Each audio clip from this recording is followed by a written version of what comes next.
Welcome back to another episode of Door Kickers 2 Task Force North, where we've been using realistic CQB, that is close quarters battle, tactics, and doctrine to play this game, Door Kickers 2 Task Force North. If you've never played this game before, if you'd like to grab a copy of it and you don't own it yet, and you decide to pick up a copy from my game store at nexus.gg/controlledpairsgaming, it will support the channel directly.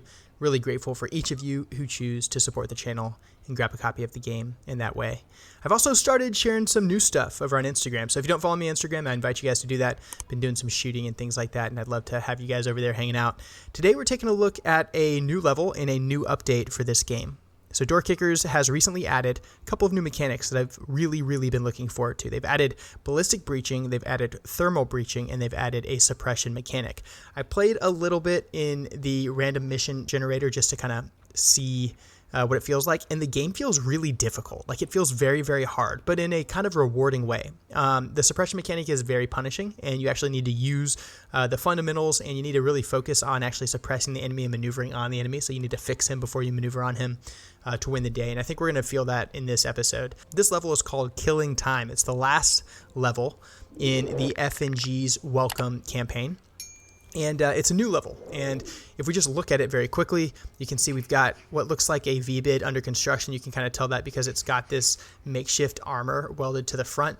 Lots of, containers here that could be storing HME or something else. A couple chairs indicating there's probably people hanging out, and there's definitely a chance for like secondary explosions if we start throwing HE in here. But because there's a V-bid, it also makes me think that these enemy are willing to sacrifice themselves. They could be wearing S-vests and acting a fool. 3 insurgents over here, an RPG guy, a machine gun guy, and an AK guy. They've obviously got to die right away. Kind of interesting that we've arrived in some non-tactical low visibility vehicles with a 4-man assault force. Kind of unique signature there.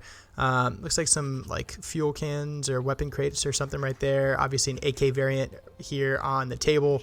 4 pistols here, 4 plates, 4 chairs. So we're starting to see a signature of something that, indicates to me a squad plus size element, despite there only being 2 places to sleep. So maybe this is a spot where they leave a couple guards to secure the site overnight, but they come over here and work to build, equipment and manufacture bombs during the day. So with all that in mind, our mission is to kill all these bad guys. We're going to be real slow, real deliberate about it, real careful. Maximize our fundamentals: speed, surprise, violence of action. Be very careful. We're going to do things like clear from thresholds and fight from thresholds. Get as many barrels on the apertures of this structure as we can. Prep it with handhelds whenever we can, being mindful that there is other explosive material in here, and we got to be careful about secondaries. Because of the fact that I see 3 guys out front guarding this place, and because when I look inside, I'm seeing like an overt military signature. I'm seeing beds in one place, but not indications of children or women. I am going to be really aggressive. I'm going to, use the equipment I think I need to win the fight. With all that in mind, let's go ahead and get started. First things first, I got to knock out these 3 dudes. So I think what I'm going to do is use Goose here, who I gave a grenade launcher. I'm going to apply some lateral movement just to give him a chance to not get hit. Initially, I'm going to push with Postman, and just to get a 3rd barrel in the fight right away, I think I'm going to push this way. That should give me enough barrels in the fight to protect our flank. I think I'm also going to hold this aperture, this doorway. It's locked, but we could definitely be compromised here, and I want to be careful and give our guys a chance by allowing them to get 3 guns over here and then a gun on this door to protect our flank. Let's see how we do. Yeah, kind of as we expected. We did get pushed. Looks like I got a barricaded shooter deep behind this V-bid, so I'm going to kind of tuck into cover and continue to hold this door. I'm going to, I think, establish cross coverage with these 2 holding this aperture, and then I've got some choices to make here. I can kind of either fight through this courtyard, or I can try to maybe clear these blinds, come through this door. I can try to clear through here. I think I'm going to work on clearing these because I've got 3 apertures to work with, and then I'm just going to strong point this for now. In fact, I think what I'm going to do, my grenade launcher is likely going to be useful, so I'm going to put the GL on this door, and I'll use a saw and an assaulter to work this problem set over here. So let's get these guys into essentially a high-low with Postman and Philly, and then get cross coverage with Goose and Drummer on this doorway. Oh, there's 2 guys over there. Yeah. And now we're getting some exposure here. So I'm going to tuck these guys into cover. Hold this aperture. I'm going to maintain suppressive fire over here, which I have not tried yet. Okay, suppress there, bound up with our buddy. We have never really got to do like a doctrinal bound in this game because we haven't had the opportunity to suppress. But if I tell Postman to suppress, give our buddy a chance to move up. Excellent. I wish I could suppress with M4s. Lots of things can suppress, not just 249s.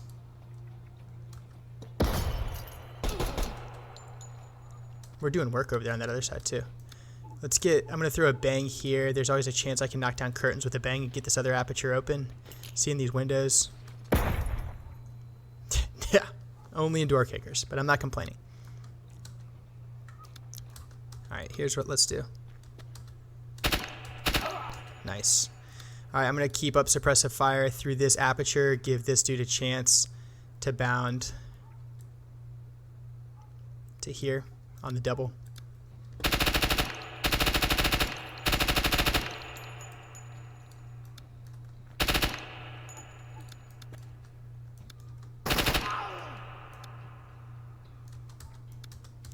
All right, with the amount of fire we've taken in here, I'm not going to take any more chances. I'm going to go ahead and get a grenade in this window.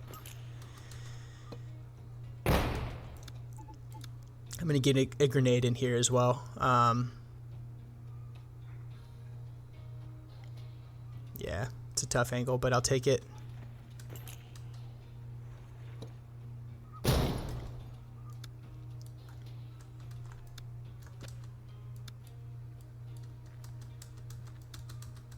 I do have to be careful because I haven't cleared all this dead space. I used HE, which gives me confidence that this room is probably okay, but I can't be certain until we've actually seen it all.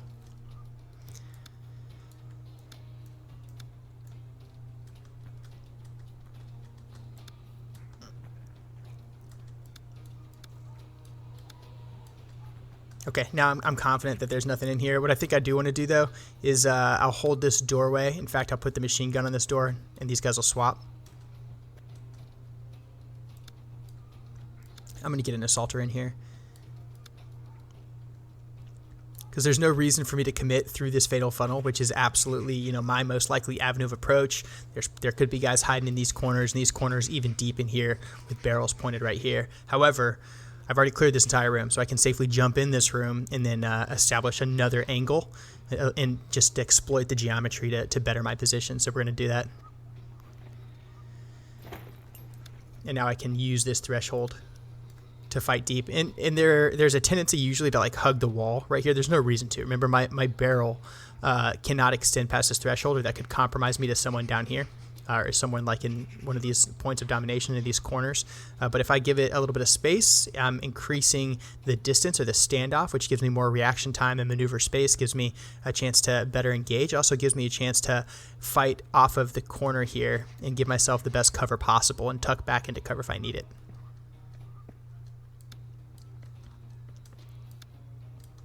See what I mean? And it lets me just manipulate that angle in a much more effective way. Okay, now I've got, you know, reasonable confidence that this room is clear. What I can do now to support my buddy is hold these angles for him. I'm holding this angle, and if anyone comes blasting across here, I'm going to see them. That means I can give this up. I can get my buddy in here and establish good cross coverage.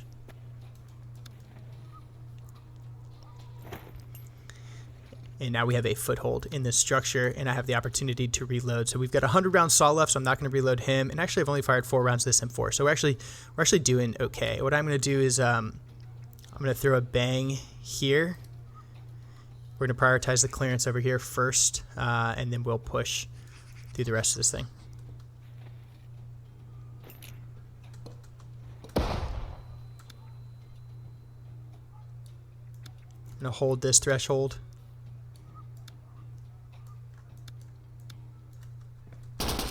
Ooh, okay. I'm going to stop both these guys right there. Alpha, go. So we know I've got a barricaded shooter. He's shooting through that door. Is that a new feature? Or is that door open?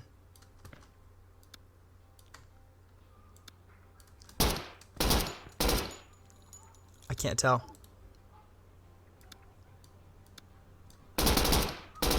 Oh, that door's open. All right, I need to get a lethal in here if I can. There's risk in throwing this. You know, I always say frag with the 2-man, never with the number 1-man. Right now, I've got a wingman and postman, so he is securing our flank. We have a known enemy down here, and by me asking postman to take his weapon down and throw a hand grenade, it's the right decision right now, but there's risk associated with it because this space is not clear, and by him temporarily bringing his weapon down, we could absolutely be pushed and as a result flanked in that brief moment where he has his weapon down. But that's a risk I'm willing to take just based off of the situation on the battlefield as we see it right now. We're still killing people on the flank. I'm glad that I threw the grenade with my number 2-man because sure enough, Philly had to engage as the number 1-man, so that was the right call. I'm also glad that I led with frag because I heard that groan right there, so now I'm pretty confident he's dead. I'm going to push across this threshold, holding it all the way, and now I'm going to start working my way up to this next challenge. Shit.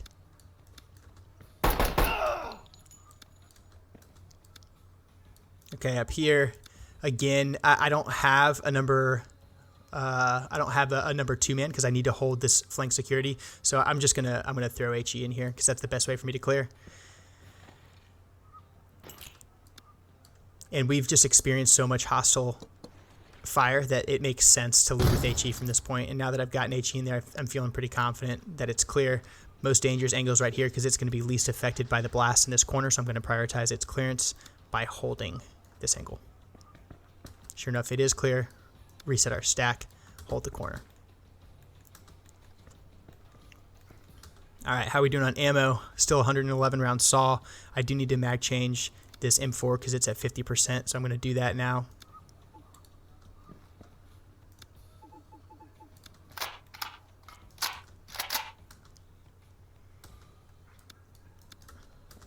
All right, this is a long room. Looks pretty challenging, actually. Damn, I do have a wall charge. I kind of want to blow this wall, but I'm okay. I can hold this threshold with these guys. How are y'all doing on ammo? 17 and 28. I think I'll hold what I got for now. We're okay. We put HE in here, so it is less of a threat than this is. We're running out of handhelds, unfortunately, and I don't want to waste this bang because I know I'm going to need it over here. So what I'll do is get the M4 back in the lead. I'm going to have him press to right here, holding this threshold the whole time. I'm going to keep Postman in the stack, but he's going to pull rear. Alpha, go. We're going to slowly pie this. This is a really dangerous freaking corner. I hate it. I don't like this at all.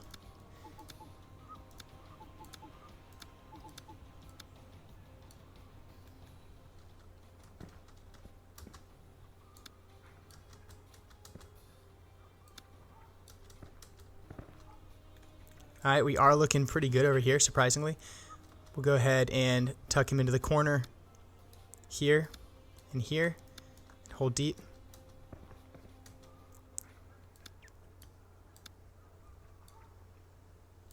Button hook it. All right, and we're good. Get these guys into cross coverage. This room is mostly clear. Slice of dead space here. There's a chair that's not quite covered. I wonder if I can see that. I can, so that's clear. I'm pretty confident this place is clear unless there's somebody on this counter. I'm running out of handhelds, though, which is a concerning situation to be in. So here's let's do. Can't get over there, unfortunately. Let's just do it. I'm going to open up this breach with an explosive right now. And the reason I'm doing this, guys, is because I've kind of culminated internal. I could keep pressing, but I don't have handhelds to prep these rooms, and we've just taken so much contact. I don't feel comfortable continuing this assault with 2 assaulters. So I'm trying to kind of develop the situation a little bit further. I'm taking an enormous risk by using an explosive charge on something that I think is going to blow up and cause a secondary, but because it's door kickers, I feel pretty comfortable with it. I think it's probably going to be a boom, but it's a boom that I'm okay with. I swapped those guys out, maintaining security on this breach point the entire time. Always want to provide good security for our breachers. while they are at risk. Now that this thing is in place, I am going to get him back into cover and return his point of security to there. Let's go ahead and blow this thing. Good. Got these apertures open. That's exactly what I was hoping for. Awesome. So we were successful in 2 minutes and 9 seconds, 18 EKIA, no civilian casualties. There turned out to be none on target, so that was a good assessment. And yeah, hell of a run. Let's take a look at the replay.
Go.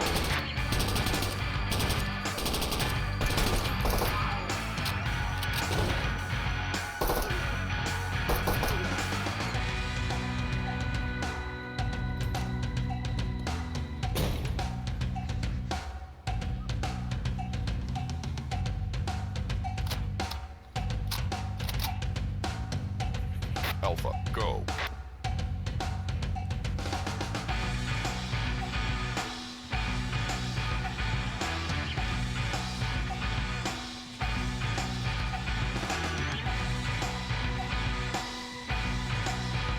Alpha, go.